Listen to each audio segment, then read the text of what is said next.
I think this is a good opportunity to transition to the Russia-Ukraine conflict, and using this as an opportunity to segue from this era in which you had what seemed like a disarmament, right? Or at least drastically reducing the amount of nuclear warheads to create a more stable and peaceful world. Now we're hearing reports, Putin is announcing a new type of weapon recently. I don't know the specifics. I'm sure you do. But what is it like to witness the rising of tensions after the hard work that you and others did to disarm and create a more peaceful and collaborative environment?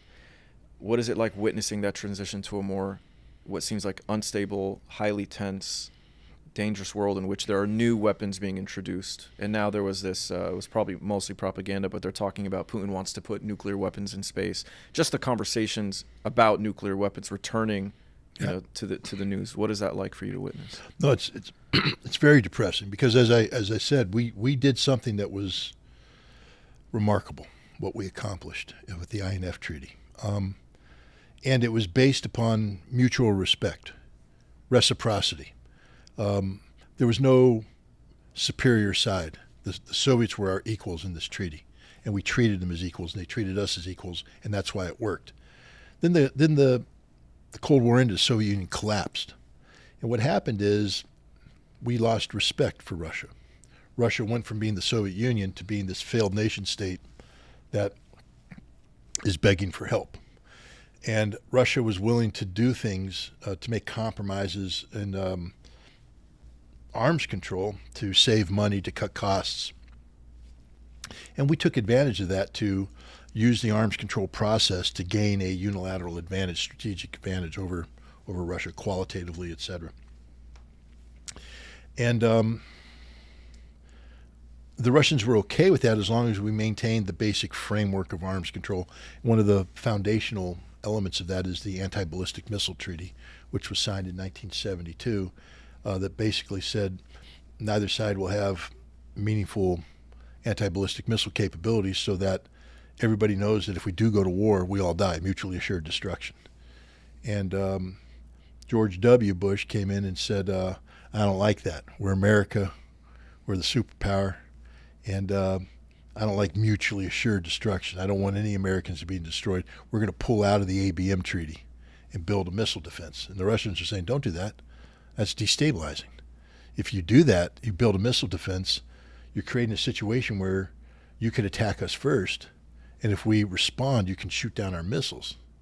And then you have this strategic advantage, and we lose deterrence, and then you can bully us. We don't want you to do that.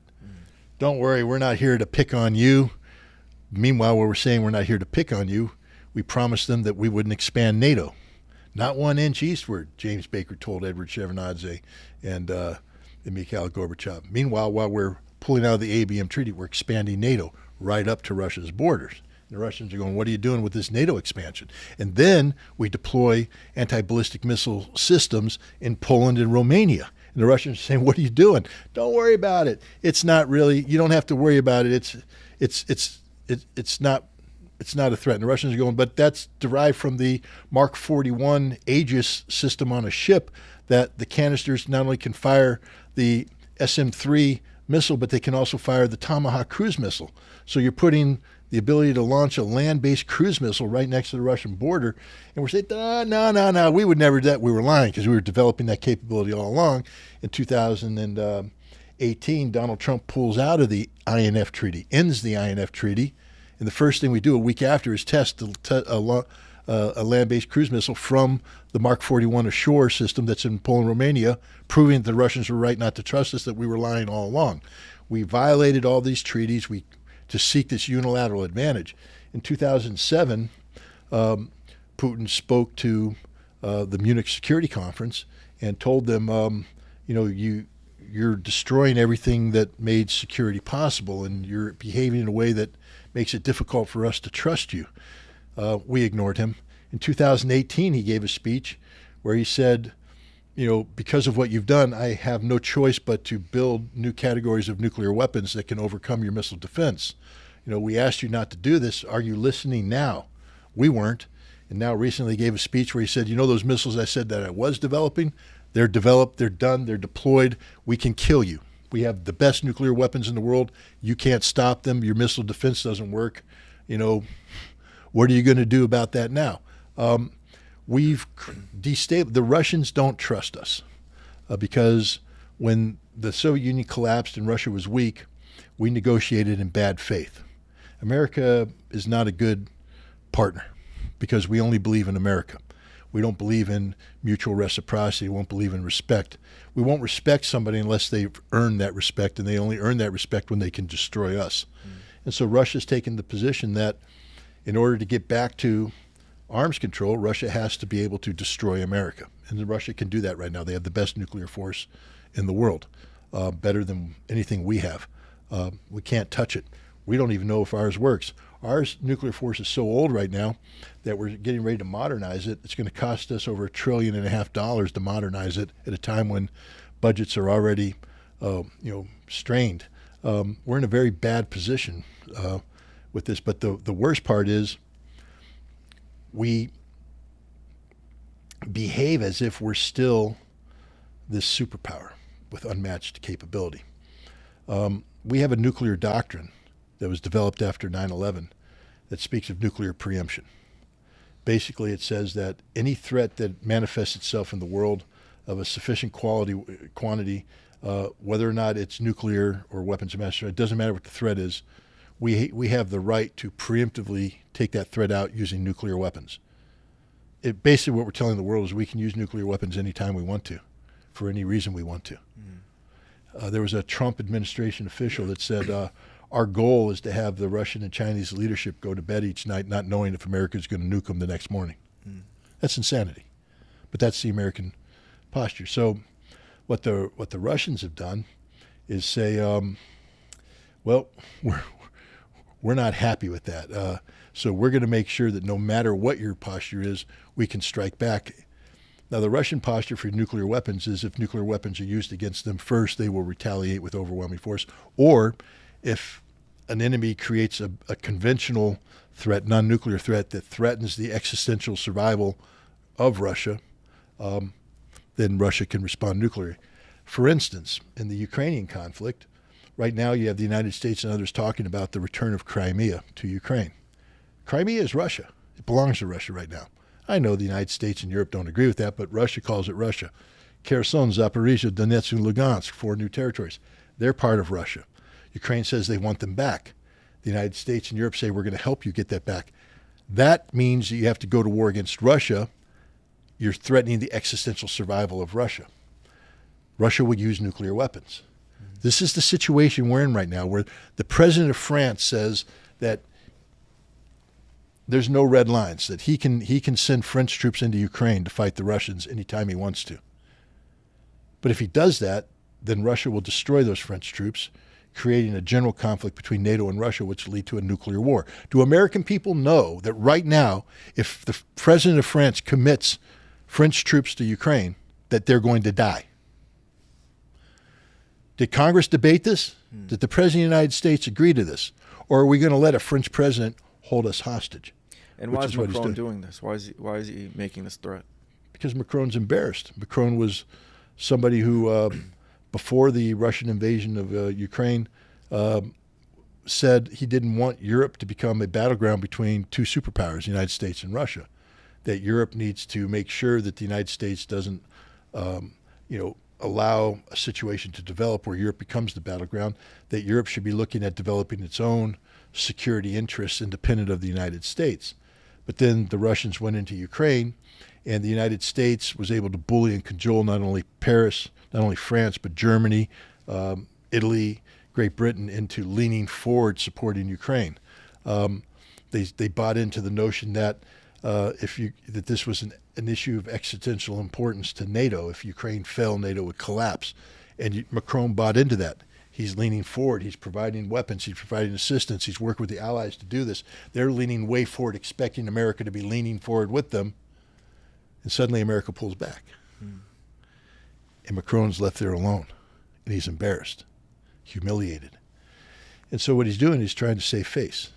So he's trying to act tough, trying to generate power. But if he ever acts on it, we're going to go to war, and we're all going to die. But here's another thing, too. Americans may not realize what happened. Russia has a presidential election taking place right now. On March 12th, these 3 Russian militias fighting on behalf of Ukraine invaded Russia in Belgorod and Kursk. They were defeated, but they invaded and they fought over several days. Over 2,500 troops, 36 tanks, dozens of infantry fighting vehicles, including M2 Bradleys. They're going in. The purpose of it, they admit, is to disrupt the presidential elections, to prevent Russians from voting, and to create the impression of a weak Russian leadership so that maybe they won't get support. So it's a direct interference in the presidential elections of Russia. These 2,500 guys are controlled by the Military Intelligence Directorate of the Ukrainian Ministry of Defense. The CIA in 2014 entered a strategic relationship with the Military Intelligence Department of the Ukrainian intelligence. They built 12 bases along the Ukrainian-Russian border to spy on Russia and to prepare offensive operations against Russia. These Russian entities are, even though they're under the auspices of the Ukrainian military intelligence, they're CIA private armies, just like what we did in Afghanistan, just like we did in Syria. It's a CIA private army.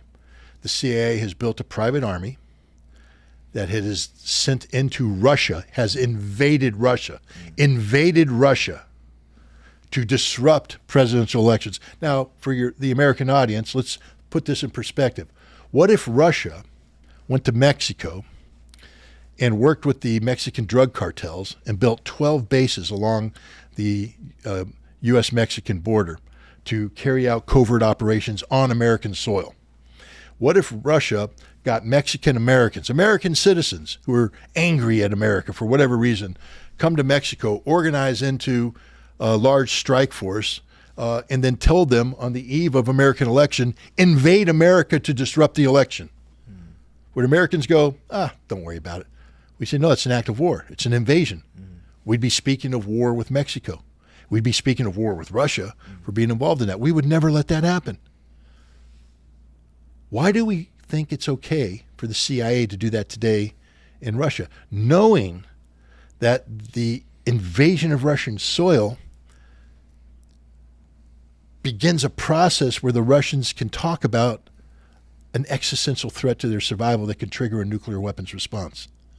Do Americans know that right now, as we speak, the CIA is invading Russia with a CIA private army, and the end result could be that none of them wake up tomorrow morning?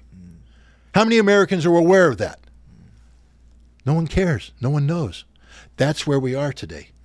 We have the French able to destroy life on the planet by acting on their own. Where's the president to tell the French, not on our life? I mean, if I were the president of the United States, I pick up the phone and say, you ain't going to go into Ukraine, because the second you do that, I'll sink your ship. I'm not letting you start a nuclear war. Stand down. You're just France. You don't get to do this. And I would tell the CIA, cease and desist. What the hell are you doing sending troops across the border invading Russia? This video is sponsored by you. That's because we don't have any sponsors. All we have are supporters like yourself. So please consider making a contribution to our channel. You can give to us via the Buy Me a Coffee link in the description of this video. That way, we can continue to fly guests like Scott Ritter to our studio for an insightful podcast from which we can all benefit, like the one you're watching right now. So please consider making a contribution. Thank you for your support. Trust nothing.